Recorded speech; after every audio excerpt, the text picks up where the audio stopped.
નમસ્કાર મિત્રો, આજની વાર્તા છે કલેક્ટર વહુને અભણ નણદ. સુવાની પોતાની મમ્મી સામે આજીજી કરતા બોલી, મમ્મી પ્લીઝ તમે પપ્પાને સમજાવો ને. હજુ 2-3 મહિના પછી મારી પીએસસી મુખ્ય પરીક્ષાનું પરિણામ આવી જશે. મને પૂરો ભરોસો છે કે આ વખતે ઇન્ટરવ્યૂ મારા માટે કોલ ચોક્કસ આવશે અને મારું રિઝલ્ટ સિલેક્શન થઈ જશે. બસ થોડો દિવસો વધુ મારી લગ્નની વાત ટાળી દો. 25 વર્ષની સુવાની ઊંચા સપના જોનારી, હોશિયાર અને હિંમતવાળી છોકરી હતી. કોલેજમાં હંમેશા ટોપર રહી હતી. ખરેખર તો ભોપાલની નામાંકિત નીટમાં ભણવાની સુવર્ણ તક તેના હાથમાંથી હતી.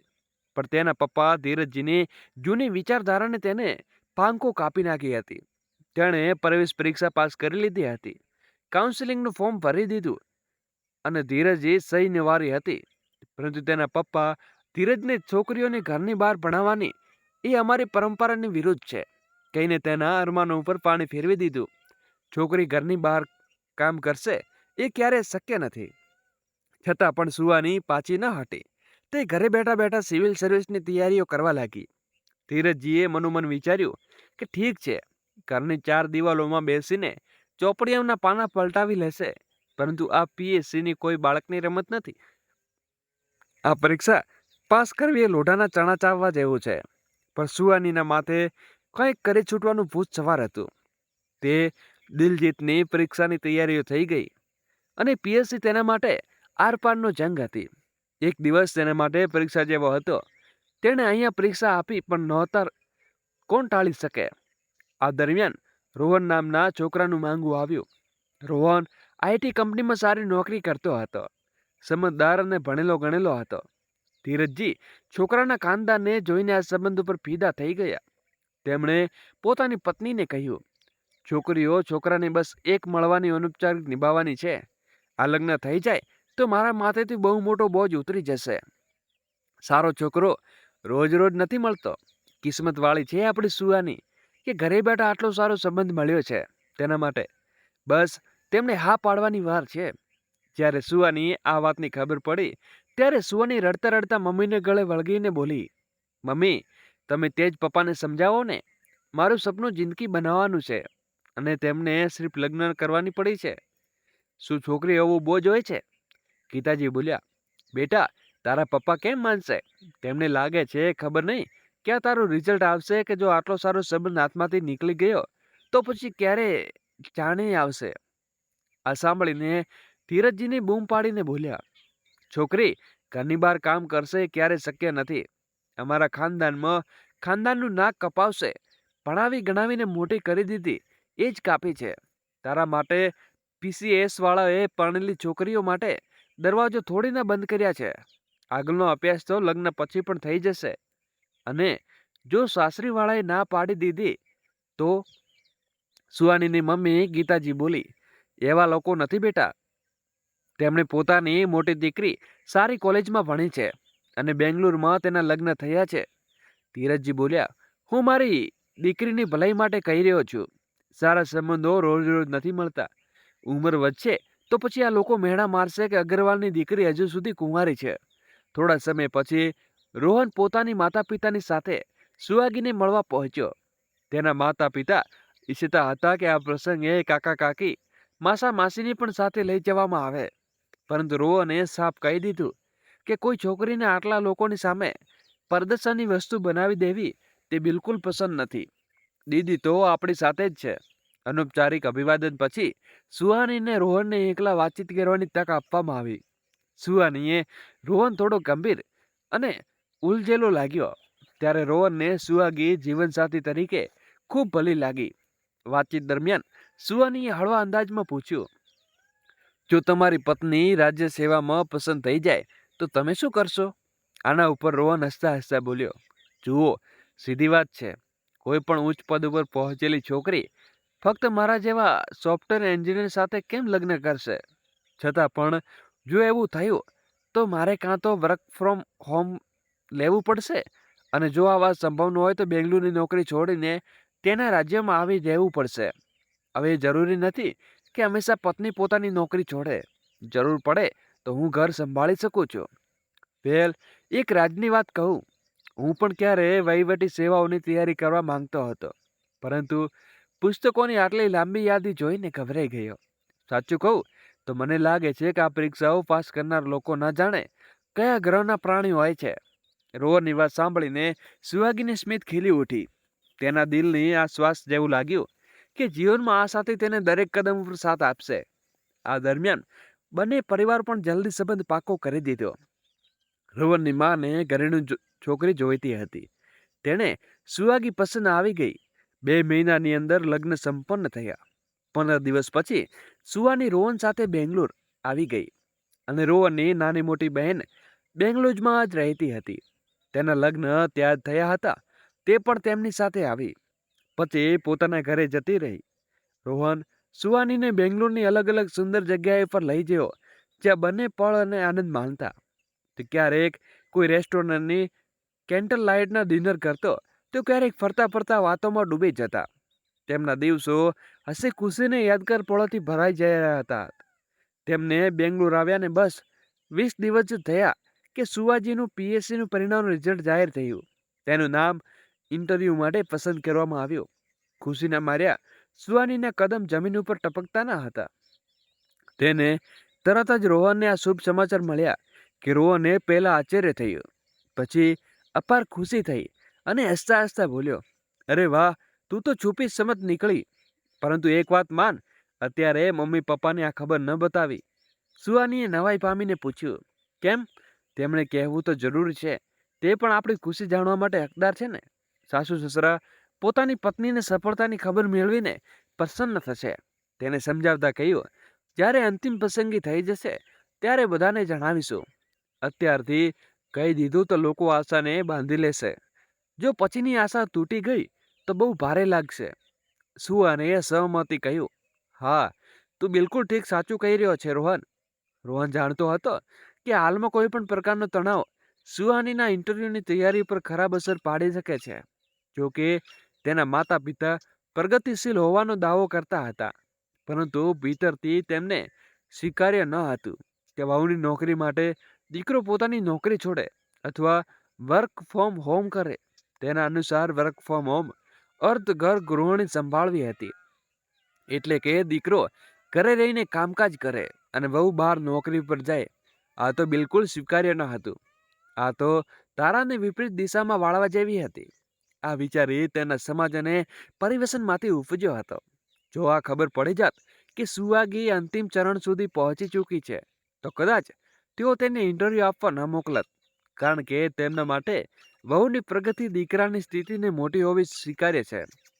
જો વહુનો દરજ્જો ઊંચો થઈ જાય તો સ્વાભિમાનિક તેના પિયરવાળાનું માન પણ વધી જાત. પછી દીકરો હોવાનો અહંકાર અને સામાજિક શ્રેષ્ઠ ક્યાં ઠુકર.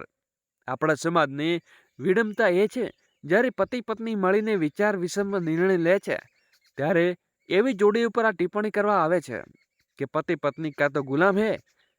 જ્યારે તે પત્ની પતિની દરેક વાત આંખ બંધ કરીને માની લે તો તે ક્યારેય ગુલામ કહેવામાં આવતી નથી. એટલે કે આપણી વિચારસરણી તે રીતે ઘડવામાં આવી છે કે ચૂપચાપ સહન કરવું અને ફક્ત કર્તવ્યોનું પાલન કરવું, તે જ એક સંસ્કાર છે. અને મારી મહિલાની ઓળખ સમજવામાં આવે છે. આ જ કારણે સુહાનીએ પોતાના માતા પિતાને સખત સૂચના આપી અને તેની પસંદગીની સારી સાસરિયામાં જરાય પણ ન છેડે. તે બેંગ્લોરમાં રહેતા ઇન્ટરવ્યૂની તૈયારી કરી રહી હતી. ઉધર સાસુ સસરા આ વાતથી બિલકુલ અજાણ હતા. રોહન ઘરના નાના મોટા કામોમાં તેનો સાથ આપતો. જોકે શાક સુધારવું, થાળી સજાવી, ડાઇટિંગ ટેબલ લગાવવું, ખીચડી દળિયા પુલાવ દાળ વગેરે સરળ પાકને તે વિચાર સંકોચે બનાવી લેતો. ઇન્ટરવ્યૂ બસ 1 અઠવાડિયામાં થવાનો હતો. સુહાની પૂરી તલ્લીનતાથી પોતાની ઇન્ટરવ્યૂની તૈયારી જૂટી હતી. ત્યારે તેની પરણેલી નણંદ મંજુતી બેંગ્લોર પાસે રહેતી અને અચાનક ભાઈ પાસે રહેવા ગઈ. તો સુહાની ઈચ્છતી હતી કે તેની તૈયારીને ભનક કોઈને ન લાગે, એટલા માટે તે ચૂપે ભણતી હતી. પરંતુ મંજુ હંમેશાની જેમ શાસન કરવાવાળા અંદાજમાં તેને પરેશાન કરતી. ભાભી, મારા માટે કંઈક સ્પેશિયલ બનાવી દો. આ બટાકાનું પરોઠું મને પસંદ નથી. તો દિવસભર રૂમમાં બેસીને આખરે કરે છે શું? અને ભૈયા, આ નવી નવીન વહુ હજી ઠીકથી સેવા પણ કરી શકતી નથી, પછી શું ખાસ કરશે? રોહન દરેક વખતે ચૂપ રહીને પત્નીનો સાથ આપતો. પરંતુ મંજુને મેણા વરસાદનો થંભી ન હતી. દિવસમાં ઘરના કામો વચ્ચે સુવાની, થોડા ઊંઘ લઈને પોતાની સંભાળી અને રાત થતાં પુસ્તકોમાં પૂરી રીતે ડૂબી જતી. મગર મંજુને ધીરે ધીરે શક થવા લાગ્યો કે મંજુ અવારનવાર મેણા મારતી. ભાભી ન તો ઢંગથી ખાવાનું બનાવે છે કે ન મારી સાથે ઠીકથી વાત કરે છે. રોહન ક્યારેક વ્યવનથી મંજુને મૂવી જોવા લઈ જતો, તો ક્યારેક શોપિંગ. મગર સુવાની સાથે ન લઈ જતો, જેથી શાંતિથી ઘરે રહીને ભણી શકે. બહારથી ખાવાનું ઓર્ડર કરી દેતો, જેથી સુવાનીને કિચનમાં જવું ન પડે. મંજુને કંઈક ને કંઈક સવ થવા લાગ્યો. આમાં જરૂર કોઈને કોઈ ગડબડ છે. શક્તિ ભરેલી મંજુએ એક દિવસ મોકો જોઈને સુવાનીને રૂમ ખંભેરી નાખ્યો. અલબારી છોડતા જ કપડાની વચ્ચે છુપાયેલી મોટી મોટી સ્પર્ધાની પરીક્ષાની કિતાબો અને ગાઈડ જોઈને તે આંખો ફાટી ગઈ. ઓહ, તો આ છે આપણી ભાભીનું રાજ. ભાભી તો અપ્સર બનાવવાનું ખ્યાબ જોઈ રહી છે. તેના દિલમાં બળતરા અને ઈર્ષાનું તોફાન ઉમટી પડ્યું. તે જ વખતે તેની નજર ડેસ્ક પર પડેલા ઇન્ટરવ્યુ કોલ લેટર પર પડી. ચહેરા ઉપર સાતિર સ્મિત છુપાયેલા તેણે લેટર ચોરી છુપીથી કાઢી લીધો. અમારા ખાનદાનમાં છોકરીનું કામ બસ ચૂલો મોકો સંભાળવાનું છે. બહાર દુનિયામાં તેમના માટે બંધ હોય છે, પરંતુ આ મહારાણી ગાડીમાં બેસીને શહેરના રસ્તા ઉપર શાંતિ ફરવાનું સપનું જોઈ રહી છે અને મા પાસે ઘરના કામ કરાવીને પોતે આરામ અને મજા કરશે. હું એવું ક્યારેય થવા નહીં દઉં. મેં પોતાના માતા પિતાની કઠોર વિચારસરણી અને હુકુમતાના લીધે પોતાના સપનાઓને કચડી નાખ્યા હતા. હવે હું કોઈ બીજાને હિંમત વાદવા નહીં દઉં. અને જો આને છૂટ મળી તો અમારા માટે હાવી થઈ જશે. અમારા ઉપર પોતાની હુકમ ચલાવશે અને આ ડીએમની ખુરશી સંભાળશે અને અમે ઘરના ઝાડુ લગાવીશું. તે સમયે સુવાની રૂમમાં આવી ગઈ. દીદી, તમને કોઈ જોઈએ છે? તેણે ઝડપથી પૂછ્યું. મંજુ સચવાઈ ગઈ અને ચહેરા ઉપર પરસેવો છૂટી ગયો.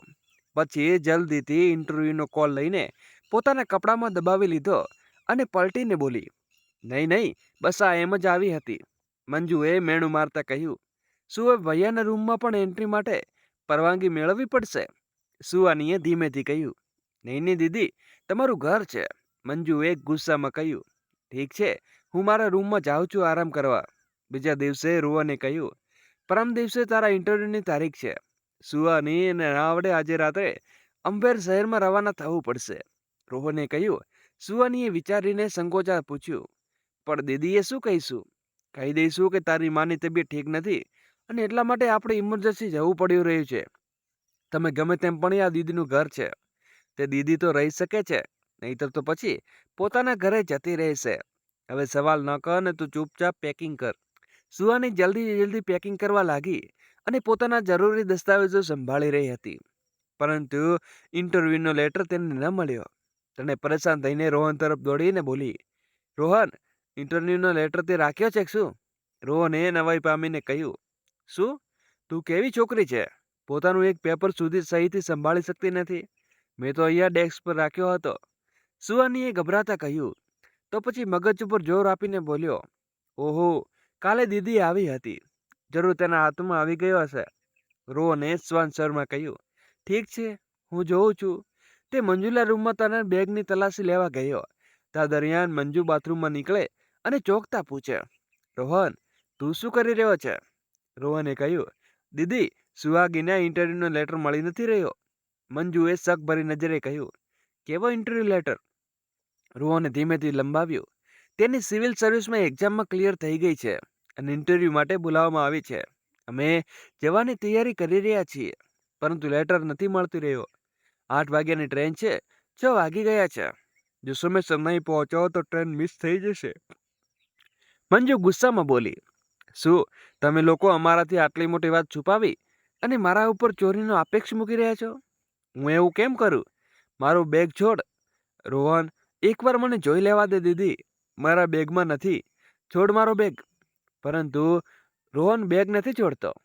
છીના છપટની બેગમાં બધા કપડાં કાઢી અને એમાં એક લેટર રાખ્યો હતો. તે જમીન ઉપર પડી ગયો. રોહન ઉઠાવવા ગયો તો મંજુએ ફટ દઈને લપકી લીધો. દીદી, મને જોવા દે.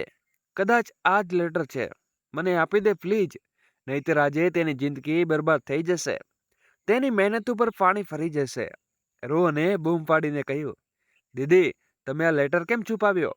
મંજુ રિસાઈને બોલી, હું નથી ઈચ્છતી કે તું માને નોકરાણી બનાવીને રાખે અને ભાભીને આટલી છૂટ કેમ આપી રહ્યો છે? માએ ક્યારેક મને આટલી પ્રોત્સાહિત નથી કરી કે હું કંઈક બની શકું. તો પછી ભાભીને આટલું છૂટ કેમ આપવામાં આવી રહી છે? હું નથી ઈચ્છતી કે ભાભી પોતાના બેગ પર ઊભા રહે. મંજુએ નારાજ થઈને કહ્યું, દીદી, ઘરનું કામ તો નોકરાણી પણ કરી શકે છે. ઓહો, તો શું માને નોકરાણીના હાથમાં બનાવેલું ખાવાનું ખવડાવશે?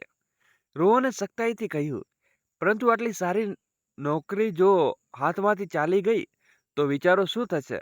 તેનું સપનું અધૂરું રહી જશે. રોહન બોલ્યો, દીદી, ભૂલ ન કરો, પોતાના વિચારસરણી બદલો. જો સમાજમાં સ્ત્રી દુશ્મન બનશે તો કોઈ પણ સ્ત્રી પ્રગતિ નહીં કરી શકે. ક્યારેક મા બાપ ભૂલ કરીને ભૂલ તમે દોહરાઈ રહ્યા છો. તમે સુહાગીને આગળ વધતા રોકી રહ્યા છો. તે બિચારી કેમ મધમાં પીસાઈ રહી છે? તેની આમાં શું ભૂલ છે? હું પ્રોમિસ કરું છું કે આ નોકરીના કારણે મા બાપની આંખોમાં ક્યારે આંસુ નહીં આવવા દઉં. સુહાની પણ રડવા લાગી. દીદી, પ્લીઝ મારો ઇન્ટરવ્યુનો લેટર આપી દો. આ ફક્ત કાગળનો ટુકડો નથી, આ મારા જીવનનું સપનું છે. જો આ ફાટી ગયું તો મારી પૂરી દુનિયા વિખરાઈ જશે. મંજુ થોડીવાર સુધી ચૂપ રહી, ખામોશ રહી, ન જાણે શું વિચારી રહી હતી. અને સુહાગીના આંસુ જોઈને મંજુનું દિલ પીગળી ગયું. તેની આંખોની સામે પોતાના જૂના જખમ તાજા થઈ ઉઠ્યા. તે જ પળે જ્યારે તેણે પણ પોતાના માતા પિતાની સામે નોકરી કરવાની ગુહાર લગાવી હતી અને બદલામાં સખત ઇનકાર સાંભળ્યો હતો, તે દર્દ ફરીથી ખૂંચવા લાગ્યો. કામતા હાથોથી તેણે ઇન્ટરવ્યુ લેટર સુહાનીને થપાવી દીધો અને ભારે અવાજમાં બોલી, ઠીક છે ભાભી, હાલ્યો જાઓ, સપનું પોતાનું પૂરું કરો. મમ્મી પપ્પાને હું એક શબ્દ પણ નહીં કહું. આખરે રોહન ચૂપચાપ સુહાની સાક્ષાત આપવા માટે અજમેર લઈ ગયો. બહારથી બદલાઈ ચૂકેલી મંજુ અંદરથી હજુ ચાલાકીના જાળ વાળી રહી હતી. તેણે વિચાર્યું, જો સાચે જ ભાભી નોકરી લાગી ગઈ તો મારી અહેમિયત ખતમ થઈ જશે. હવે મારે મોટો ખેલ ખેલવો પડશે. મંજુએ ફટાફટ પોતાના જૂના કોલેજના દોસ્તો દીપકને ફોન લગાવ્યો. ધીમા અવાજમાં બોલી, સાંભળ, એક કામ કરવાનું છે. દીપક ગેલેક્સી હોટલમાં જ્યાં રોહન અને સુહાગી રોકાયા છે, તું કાલે ત્યાં પહોંચ અને તેનું વાતાવરણ બનાવ કે સુહાગી સમયસર ઇન્ટરવ્યુ સેન્ટર સુધી ન પહોંચી શકે. દીપક હસતા હસતા બોલ્યો, સમજી ગયો, ટેન્શન ન લે મંજુ, તારી ભાભી આજે ટાઈમસર નહીં નીકળી શકે. બીજા દિવસે રોહન અને સુહાગી હોટલમાં ફ્રેશ થઈને બહાર નીકળ્યા તો સામેથી મંજુનો કોલ જૂનો દોસ્ત અચાનક યાદ આવી ગયો અને મળી ગયો. તેણે હાથ અપાવતા બોલ્યો, અરે ભૈયા, તમે અહીંયા? તમે ક્યાં જઈ રહ્યા છો? રોહન થોડો ચોંકતો બોલ્યો, હા ભાઈ, ઇન્ટરવ્યુ માટે જઈ રહ્યો છું. તું અહીંયા? હા, હું કોઈ કામે આવ્યો હતો. વેલ ભૈયા, તારું સેન્ટર ક્યાં છે? એ સિટી હોલ પાસે છે, 1 કલાકમાં લાગી જશે. ચાલો ભૈયા, હું પણ ત્યાં જઈને રહ્યો છું. તમને મૂકી દઉં, જલ્દી પહોંચાડી દઈશ. કરીબ 1 કલાક સુધી દીપક તેને ગોળ ગોળ રસ્તા ઉપર ઘુમાવતો રહ્યો. કાર ક્યારેક જમણે તો ક્યારેક ડાબે, ક્યારેક એવા માહોલમાં જઈ ઘસતી જ્યાં રસ્તાઓ ઉપર સૂના હતા. મંજુ ત્યાં પહોંચી પોતાના ઘરે બેઠી પ્લાનિંગ કરી રહી હતી. જો ઇન્ટરવ્યુ મિસ થઈ ગયો તો ખેલ મારા હકમાં થઈ જશે. બસ આ જ મોકો છે. પરંતુ કારમાં વાતાવરણ ગરમ હતું. સુહાની બારીમાંથી બહાર ઝાંકીને બોલી, રોહન, કઈ ગડબડ છે? અત્યાર સુધી આપણે ઇન્ટરવ્યુ સેન્ટર સુધી નથી પહોંચી શકશું. આપણે આ ભટકાવી રહ્યો છે.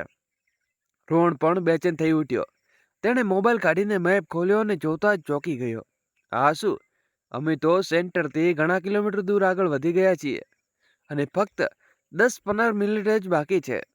સુહાની ગુસ્સામાં દોસ્તને કહ્યું, કેમ કેમ ગુમાવી રહ્યા છો તમે અમને? આ સીધો રસ્તો નથી. શું પ્લાન છે તમારો? દીપક થોડી વાર ચૂપ રહ્યો અને પછી હલકાતા બોલ્યો, એ બસ ટ્રાફિક બચાવવા માટે. રોહને સખ્તાઈથી કહ્યું, મહાનત દીપક, સાફ સાફ બોલ, કોના કહેવા ઉપર અમને અહીંયા સુધી ખેંચી આવ્યો? રોહને ગુસ્સો સાતમા આસમાને હતો.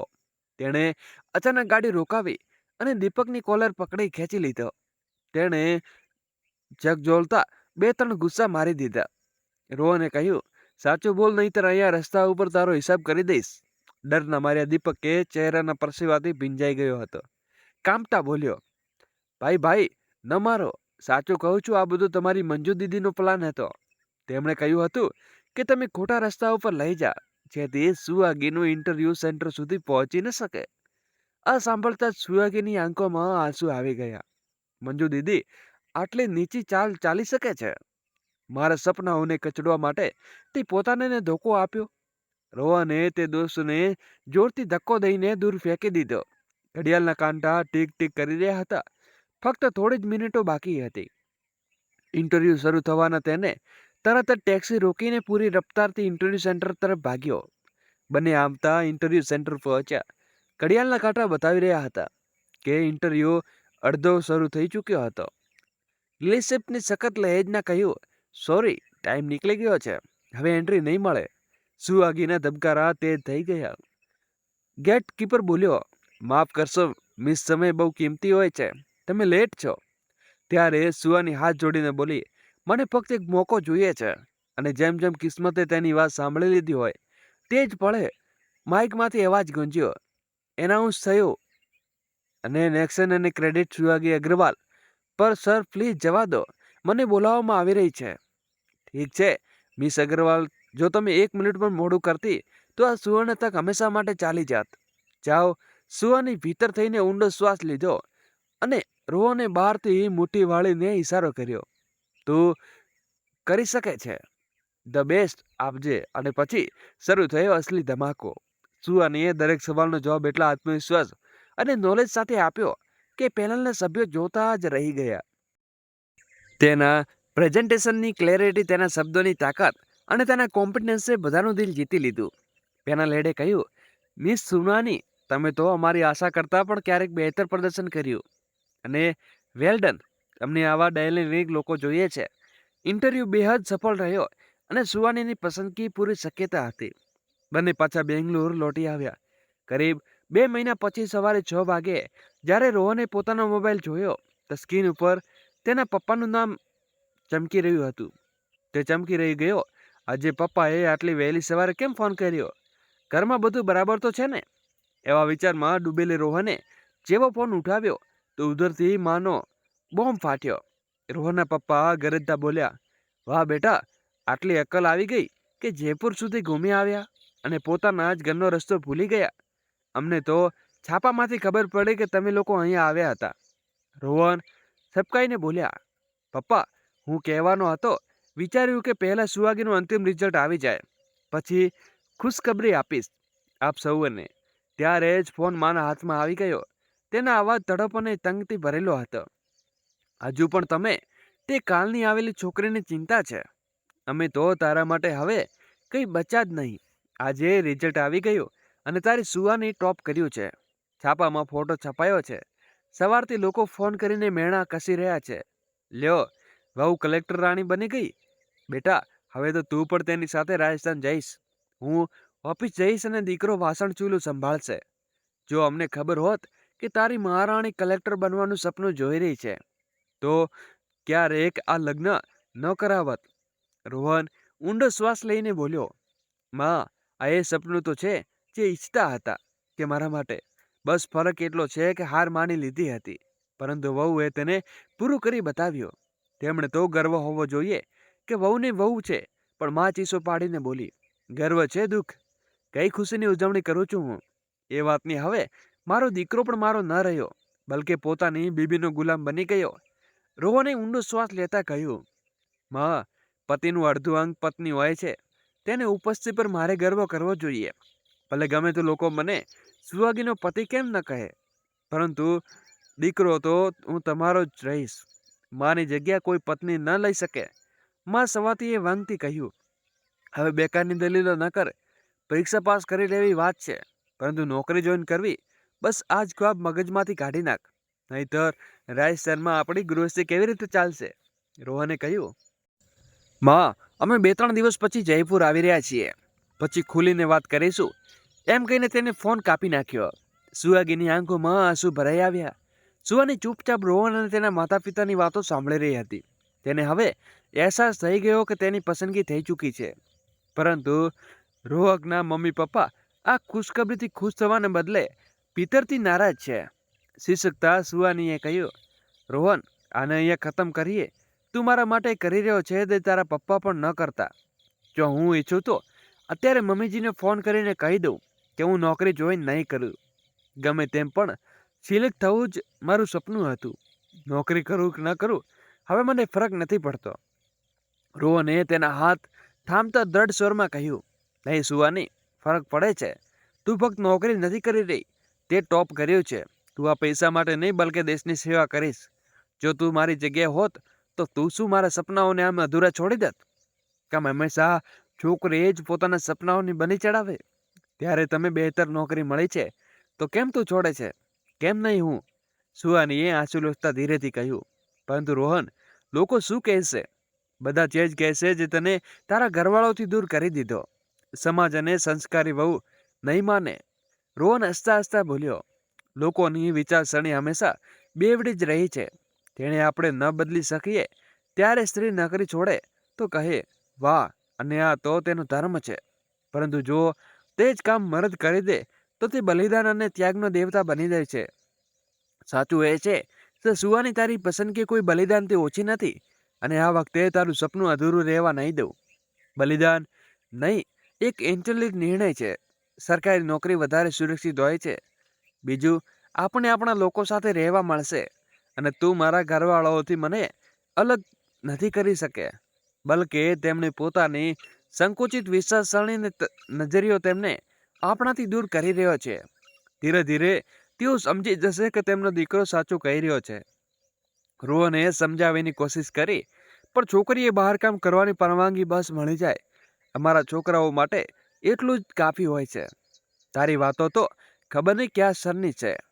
સુહાનીએ પોતાની મોટી મોટી આંખો વધુ મોટી કરતા કહ્યું, અમે કેવળ વાતોમાં સ્ત્રી પુરુષને સન્માનવાની વાતો કરીએ છીએ. વાસ્તવમાં ધરાતલ પર કોઈ કર્યા જવાની જરૂર છે. લોકોની નજરિયાને બદલવાની જરૂર છે. છોકરીને પરવાનગી કેમ માંગવી પડી? પરવાનગી તો માંગવી પડે ને. આનો અર્થ એ છે કે છોકરી ઉપર આપણે આપણો એકાધિકાર માનીએ છીએ. હું કોઈ માન કાર્ય નથી કરી રહ્યો. જો કાલે મને તારાથી બહેતર પદ મળી જાય તો તું પણ એ કરજે જે અત્યારે હું કરી રહ્યો છું. રોહને કહ્યું, તમે ક્યારે આના ઉપર ગૌર નથી કર્યો? હું તો તે જ વિચારસરણી હતી કે ઘર તો પૂરી રીતે સંભાળવાની જવાબદારી છોકરીઓની હોય છે. છોકરો ઈચ્છે તો મદદ કરી શકે છે. સુહાનીએ કહ્યું, આ જ વિચારના કારણે તમે કામકાજી મહિલાઓથી પ્રશ્ન ઉઠાવવા આવે છે. તમે ઘર અને કામમાં તાલમેલ કેવી રીતે બેસાડશો? ક્યારે કોઈ પુરુષ તો આમ પૂછવામાં આવતું નથી. તેના પછી પણ સ્ત્રીઓની સમાનતામાં ઢોળ પીટે છે. રોહને કહ્યું, સચમાં મહાન છે રોહન. રોહનના ગળે લાગતા બોલી. રોહને કહ્યું, ચાલો હવે રેડી થઈ જાઓ. મારી અંદરગી પીએસસી ટોપ કર્યું છે. સેલિબ્રેશન તો બને જ ને. મારી અંદરગીની ઉપલબ્ધિ અમારી ઉપલબ્ધિ થઈ. રોહને સુહાગીનું માથું ચૂમતા કહ્યું, રોહન, સચમાં તમે બહુ સપોર્ટ કર્યો. તે જ સમય જ્યારે મંજુ ત્યાં પહોંચી તો રોહન ગુસ્સાથી બોલ્યો, દીદી, હવે કેમ આવ્યા છો? ફરી કોઈ નવો રોડો અટકાવવા માંગો છો શું? મંજુની આંખોમાં ઝૂકી ગઈ. અવાજ કાંપી રહ્યો હતો, પણ સચ્ચાઈ છલકાઈ રહી હતી. નહીં રે ભાઈ, હવે કોઈ રોડો નહીં, અને મારી ભૂલનો અહેસાસ થઈ ગયો છે. જો મેં અત્યાર સુધી માને કંઈ નથી કહ્યું, ભાભી થઈ શકો તો એક માફ કરી દો. હું નાદાન નથી. જે સપના ન મળ્યા તે સપના હું તારાથી પણ છીનવા નથી માંગતી. પરંતુ હવે હું બદલાઈ ગઈ છું. હવે હું તારી સાથે ઊભી રહીશ. મમ્મી પપ્પાને પણ સમજાવીશ. કહેતા મંજુ રડવા લાગી. દોસ્તો, સુહાગીની આંખોમાં આંસુ વહી નીકળ્યા. રોહને નમાઈ પામીને જોયું તો બોલ્યો, તો તમે પછી ચાલો દીદી મળીને આજે સુહાગીની આ જાતને સેલિબ્રિટી કરીએ. ઘરનું વાતાવરણ અચાનક બદલાઈ ગયું. જ્યાં દરેક તરકાતો હતી ત્યાં હવે તાળીઓ અને સ્મિતની ગુંજ્યો હતો. સુહાગીની શાનદાર પ્રદર્શન કરી ન ફક્ત નોકરી જીતી, બલકે પરિવારનું દિલ પણ જીતી લીધું. જય શ્રી કૃષ્ણ. રાધે રાધે. ફરી મળીશું નવી વાર્તા સાથે. તો આ હતી સુહાગીને જીતની જશ્મ. દોસ્તો, આવી પણ મહિલાઓ હોય છે જે દરેક પુરુષને આવી રીતે આગળ વધાવી દે છે.